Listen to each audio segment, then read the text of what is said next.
देशियों को प्यार भरा नमस्कार और जितने भी लोग हमारे यहाँ पे उपस्थित हैं।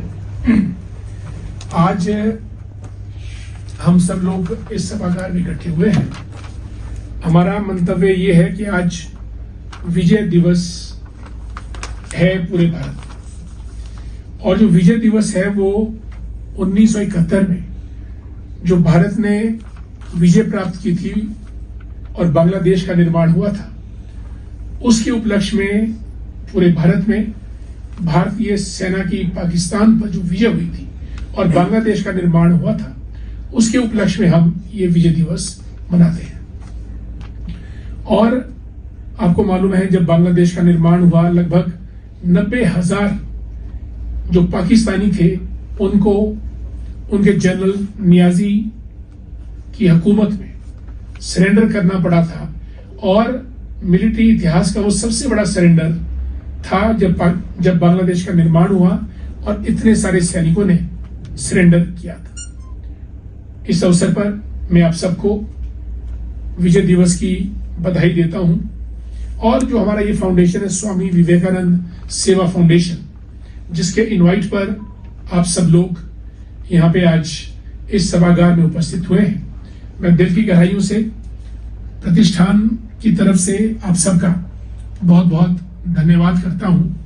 और आशा करता हूं कि जो भी संदेश हम यहां से लेके जाएंगे उसको हम समाज में जहां जहां भी हम हैं, जिस भी गांव में हैं, जिस भी पंचायत में हैं, जिस भी इलाके में हैं, इन चीजों को वहां पे ले जाके इनका प्रत्यारोपण करेंगे, ताकि जो विचार रूपी बीज आप यहां से प्रतिरोपित करेंगे वो एक वृक्ष के रूप में पल्लवित हो, पुष्पित हो, ऐसा हमारा मानना है। साथियों, आज हमने जो टॉपिक चुना है इस दिन को मनाने के लिए, वो ये है कि विकसित भारत 2047 चुनौतियां और समाधान।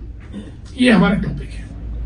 और आपकी जानकारी के लिए, परसों आपने प्रधानमंत्री नरेंद्र मोदी जी का भी सुना होगा। पार्लियामेंट में उनकी स्पीच बहुत बड़ी स्पीच थी और उन्होंने भी 11 पॉइंट्स दिए भारत के विषय में कि किस किस्म से भारत एक विकसित राष्ट्र बन सकता है 2047 के लिए, और उन्होंने पूरे भारत को बताया भी।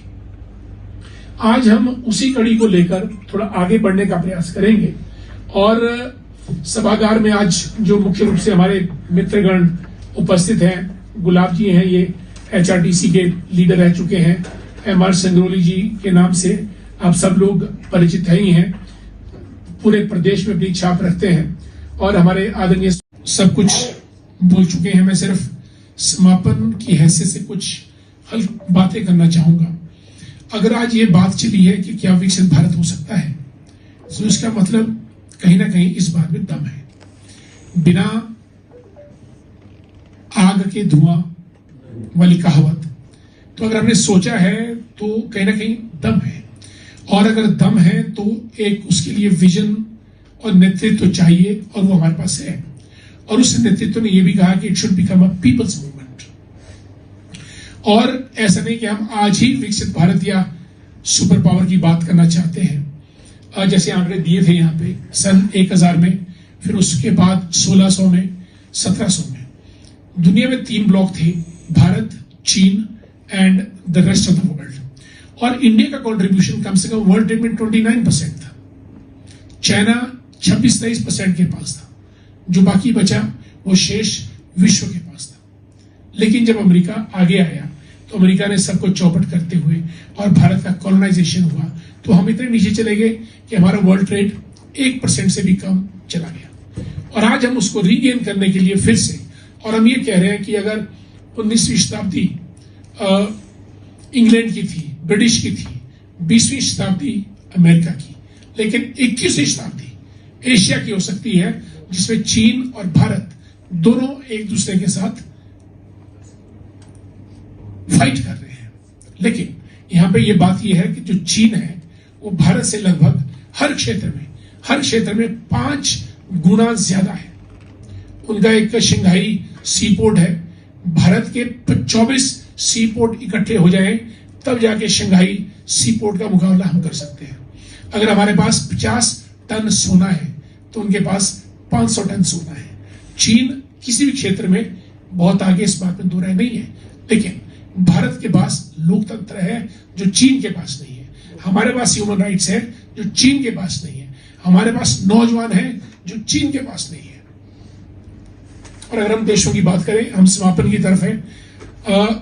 10 कंट्रीज मैं बताऊंगा, 10 कंट्रीज से हमको 10 चीजें सीखनी चाहिए। अमेरिका से हमको ये सीखना चाहिए कि साइंस एंड टेक्नोलॉजी में हम कैसे ग्रिप कर सकते हैं, किस किस्म से जो हमारी सॉफ्टवेयर थिंग्स हैं उनको कंट्रोल हम कर सकते हैं। इंग्लैंड से हम सीख सकते हैं कि rule of law, constitution, assemblies, voting rights, government कैसे बदलती है और कैसे चलना है, वो हम इंग्लैंड से सीख सकते हैं। और इजराइल से हम सीख सकते हैं कि दुश्मन से घिरे होने के बावजूद भी हमको पूरे दमखम के साथ डिफेंस में आगे बढ़ना है, और जो वहां उन्होंने एग्रीकल्चर को ट्रांसफॉर्म किया है वो काबिल तारीफ है, जबरदस्त। और जापान से हम ये सीख सकते हैं कि क्वालिटी प्रोडक्ट पे हमको कैसे जाना है, क्वालिटी एस्पेक्ट, और पैट्रियटिज्म की भावना हमको कैसे लानी है। बिना देशभक्ति के हमारा हर कार्य निष्फल और बेकार है।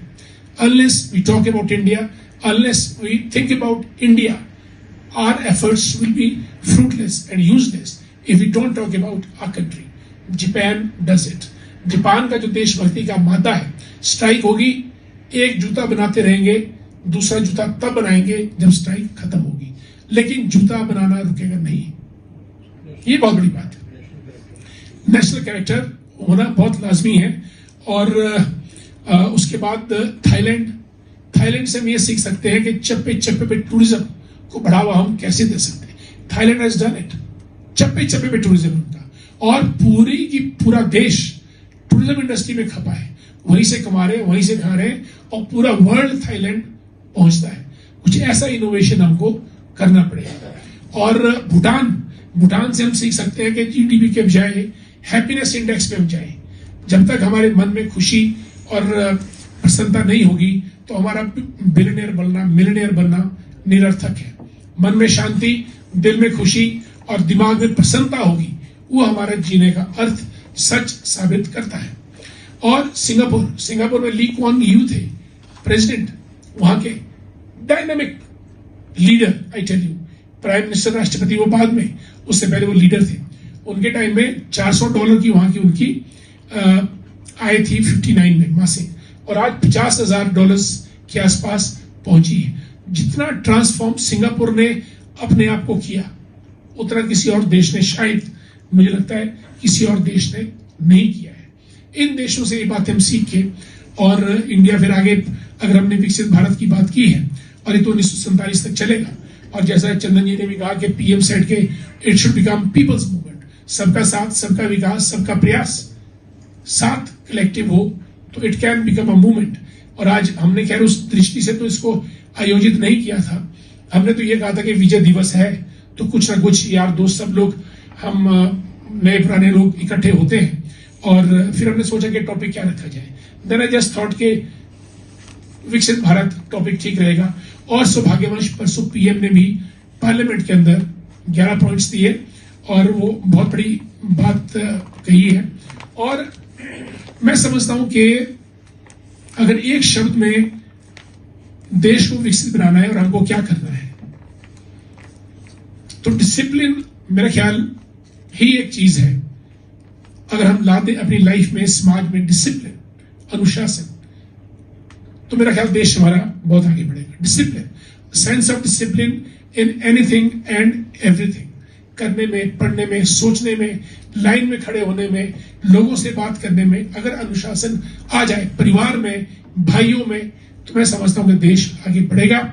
और भारत के पास बहुत कुछ है, डेमोक्रेसी है, डेमोग्राफी है, डिजिटल है, डाटा है, डायनेमिज्म है, लेकिन अंत में फोकस हमको 3 E's या उससे भी ज्यादा करना पड़ेगा। जैसे एजुकेशन, बिना एजुकेशन के कुछ भी नहीं है। हमारा हर काम की आधारशिला एजुकेशन पे रहेगी। जैसे युवा शक्ति की बात की, this should be well educated. Without education युवा शक्ति हमारा ही गला पकड़ेगी कल दिन के नेताओं का कि तुमने हमारे लिए कुछ नहीं किया। एजुकेशन उसके बाद एम्प्लॉयमेंट,